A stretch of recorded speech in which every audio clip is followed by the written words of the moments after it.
Yes, all right. We are back with yet another podcast from the IPEN 2016. And I have my great friend and honor to introduce Molly, who's also certified in positive psychology from the Whole Being Institute. That's right. And so welcome, Molly. Thank you. I'm so happy to be here. Thank you so much. Yeah. So just, if you don't mind, just introduce yourself. Tell us a little bit about what you do. How you came here, what's going on, and then we'll just talk. Okay, that sounds good. So I'm Molly, and I was a high school Spanish teacher for 15 years. And when I did the positive psychology program, the SIP with the Whole Being Institute, my whole world exploded, and I started incorporating little bits and pieces of the positive psychology to my students in the classroom. And they loved it so much, and I was so enthusiastic about it. And they said, "Don't you have something we could have?" And so I said, "Okay, I'll create a book."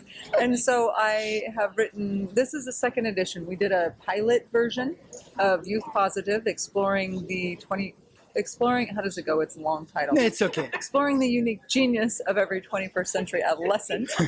And so we did a pilot program in 2 high schools and a middle school. Oh, wow. And so this new edition is the result of that, with a bunch of comments from the teachers, a lot of input and feedback from the students. And so it's all spruced up and cleaned up.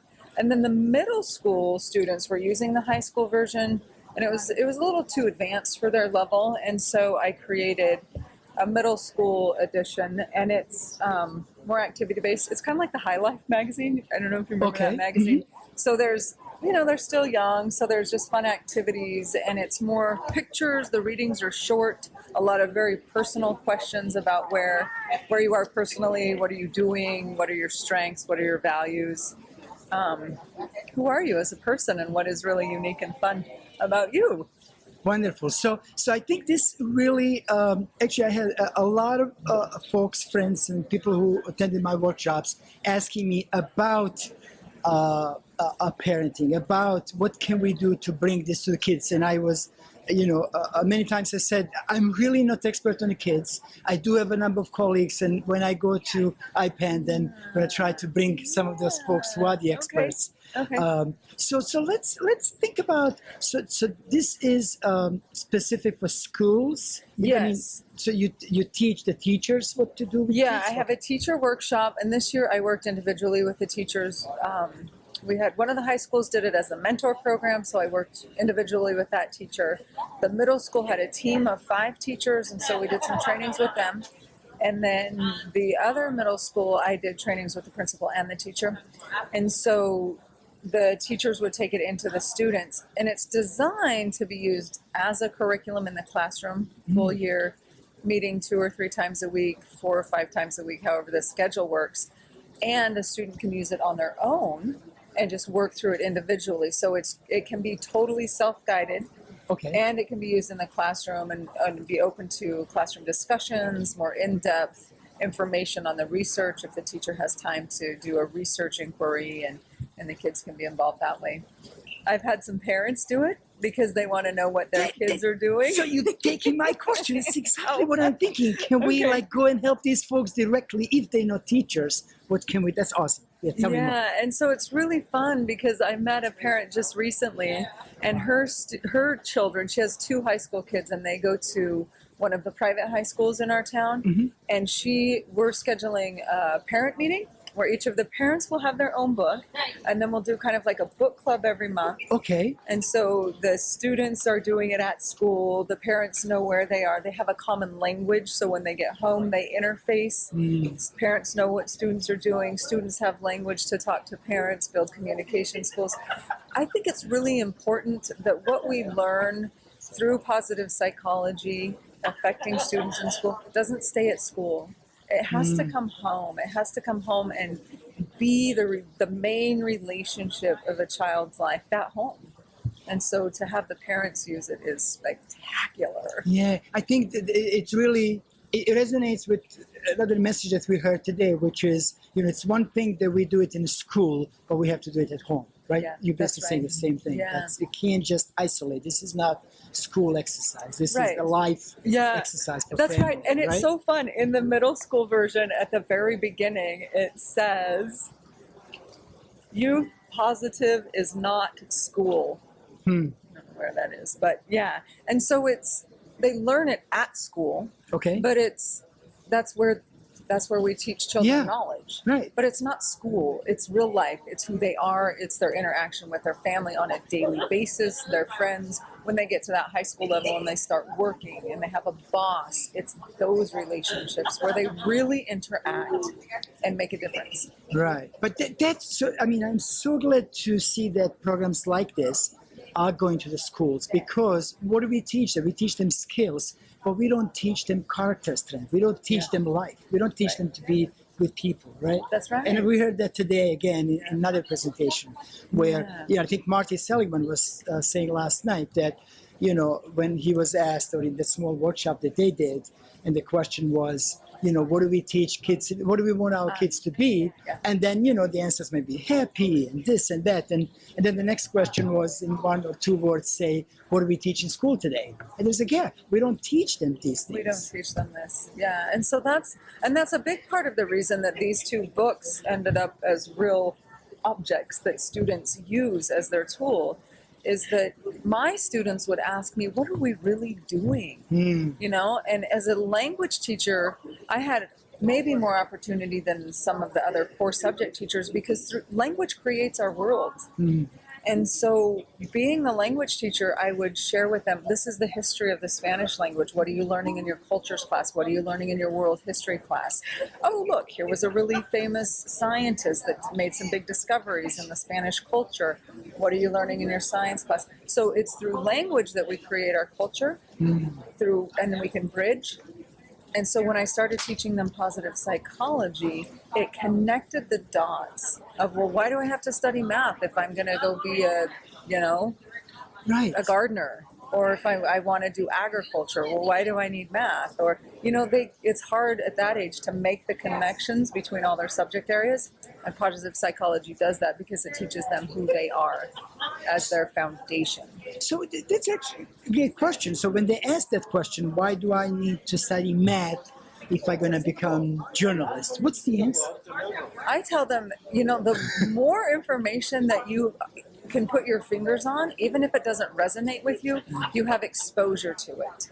And at some point along the way, you most likely will have exposure to it again as an adult. And so when you just have just a touch of it as a young person, it plants a seed, and you might not use it during the next 5 years, but who knows down the road that you won't end up starting your own business and have to keep your books. And so now you need math. And so you can reconnect to what at one point was a seed and now is turning into a plant. Oh, I have my own business. I have to do my books. I need math. Yeah, good point. That's really great. Is there something that, and I'm sure that's really how this whole thing started, right? Is there something that parents, folks who have kids and watching this maybe there's like one exercise that you can share, something they can do with the kids? Yeah, there's a really fun one. It's in both books, but it's really fun in the middle school version because it's more playful, more engaging with the pictures and the colors, and it's a gratitude letter. And we learn in positive psychology that gratitude is, I tagged it in here, the number one virtue. It wins the best prize, the blue ribbon, gratitude. Because when we express gratitude, we know there's so many things that we are grateful for in our life, but gratitude makes us aware. It helps us be aware of all those people who help us. It helps us be aware of all the blessings that we already enjoy. We come back into the present moment and see all of the good things that already exist. And as we learn in positive psychology, when we appreciate the good appreciates. And so this is a really fun one, and I used it this year with some students and they loved it. And it's just, it's in the book. It's a little page that has lined note paper where they think of somebody who has had an impact on them and how that, and maybe even just small ways, has affected who they are, has helped them change and grow, left a lasting impression. And so as a family, it could be a really fun activity to sit down and talk about who people are grateful for and then write those gratitude letters together. And, when we share those moments with the family, it offers a peek into each individual family member. So we get to know each other a little bit better as family members. That's good.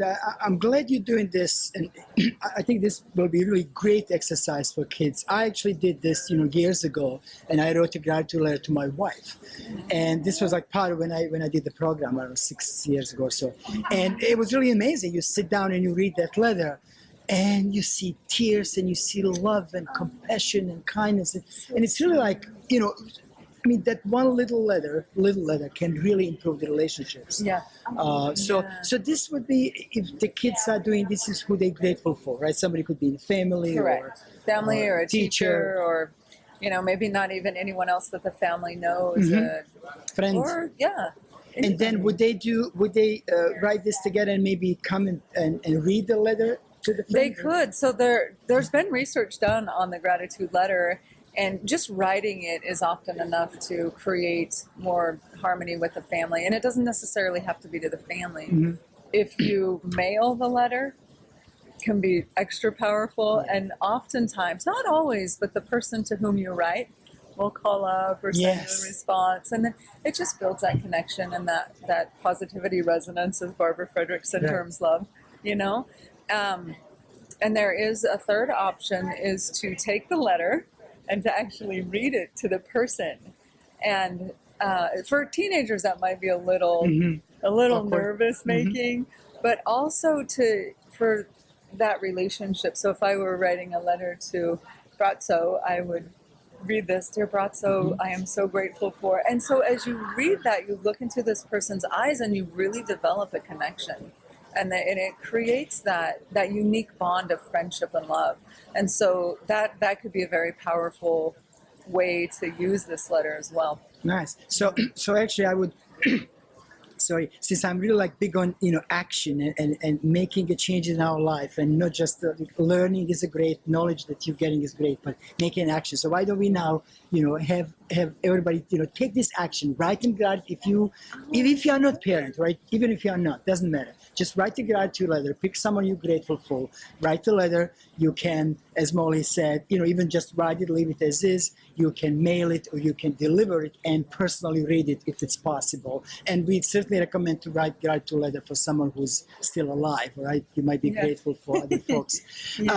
And so that's one thing. And then if you are a parent, why don't you sit down and find a way to recommend this to your child to write a gratitude letter? Maybe you can help him or her. So make an action, make this something that do it. Put it into practice. And that's the neat thing about the way the program is designed, that it is the concept. It explains why gratitude, what it does, how it affects us. But the most important part is now do something with it. And so in both of the books, the middle school is a little bit more geared that way naturally. In the high school version, they have the concept, and then there's the personal experiment. So it's always asking the student to do something with the knowledge. Knowledge by itself isn't power. Applied knowledge is power. Applied knowledge equals transformation. And so as we put the practices in, then we see the change. And the changes happen quickly. And then we're motivated to do more because we feel good. We feel it. Only when we do it. Right. That's so true. Are these books available like to purchase, or is it mostly, goes to schools? Oh, they are available for purchase for a household, for schools. I'm doing a 4-H program this fall with this. And so they're available through my website, which is youthpositive.net. And I have the order form right up there. You can order and I'll ship them right out to you, to your home, to your school, wherever. Great. And would you recommend again, parents can take it, or do you think somebody, and I'm serious, somebody like myself, right, who teaches positive psychology, but I'm not an expert on the kids, but I would like at some point to, because I know a lot of parents who take in my workshop, they're going to say, well, can we do this with our kids? Is there something that I can take and, take some of these exercises from your work and then deliver it to families and kids? Yeah, and the easy thing about it is it's self-directing. Okay. So it doesn't, you don't need a teacher's manual, you don't need to be a teacher. Okay. If you just open to the page, find the beginning of the section, and it'll just give you, okay, this one, it's a diagram. It's how to check in on certain areas of your life. It tells you easily what it is. And then the personal experiment will give you the instruction. Perfect. And so it doesn't need a teacher facilitator guide. Even a student, any level. I have 6th grade students that are working personally by themselves Wow. through the middle school version. They're in 6th grade and they're doing it alone and they're loving it. I think that's really important because, again, we've heard a lot about what's happening in schools, but I want to make this actionable. You know, if this is not happening in your school, there's not much you can do with this information. That's right. So what can you do with the information to make and you an can action? take it home. You can do it at home. You can get it for your student for back to school present. Look at how fun this is. Look at these colors. Oh, look, there's even a just for fun maze where you help to find the mouse find his cheese. That's pretty cool. So, I think I'm going to play that one. fun. I think I'm going to play the mouse find cheese tonight. Is there one thing, and there's a lot, but is there one thing that maybe we picked up today? And it's funny, I was saying the other, when I was doing the other discussion, you know, that we picked up in the last 28 days. This day and a half or almost 2 days seem like forever, right? They do. There's so much going on here at the conference, and we try to bring, you know, to our friends as much as we can. Is there like one thing that kind of resonated with you that you wanted to share with the positive education or anything else? There is one thing, and it's a quote that I heard a while back, but in Dr. Seligman's presentation last night, it really brought it to my mind, and what we just talked about, that we have to apply the material. And it teaches us that we become kind by being kind. We become compassionate by being compassionate. We become good listeners by listening well. And so in order to be whatever it is that we want to be, I want to be smart. I practice that by studying. I want to be kind. I be kind. So whatever quality or characteristic it is that we're seeking, we become that by being that. That's awesome. And so we have to do it. We have to do it. I love it. And I think just to add to that, as a parents, you know, we have to do it first if we expect our kids to be that, right? Isn't that right? We can't tell them what to do, but we got to be an example. If we want them to be kind, we got to be kind. You know, today, actually, and thanks for pointing out, you just reminded me. So today, my wife said there was a Sir Anthony gave a talk, right? Oh, fabulous. And my wife said she saw him in a hallway today, this morning, and he was thanking a cleaning lady, right? Oh. So, and I didn't even think, but today, as I was leaving the room, I saw cleaning lady, and I said, thank you so much for all your work. And then when I left, I realized that what triggered, I mean, I try to be kind, right? But like, I don't thank cleaning ladies all the time unless they come to the room, right? So what triggered that kindness from Sir Anthony came to me, and I hope, you know, we just have this ripple effect and bring more kindness. And especially with kids, they learn by example. That's it. Molly, thank you so much. I hope this will be wonderful for folks listening, and the tools that you share with us that they can really apply immediately with the kids and or as a teacher. Thanks. Pleasure talking. Thank you so much. Thank you.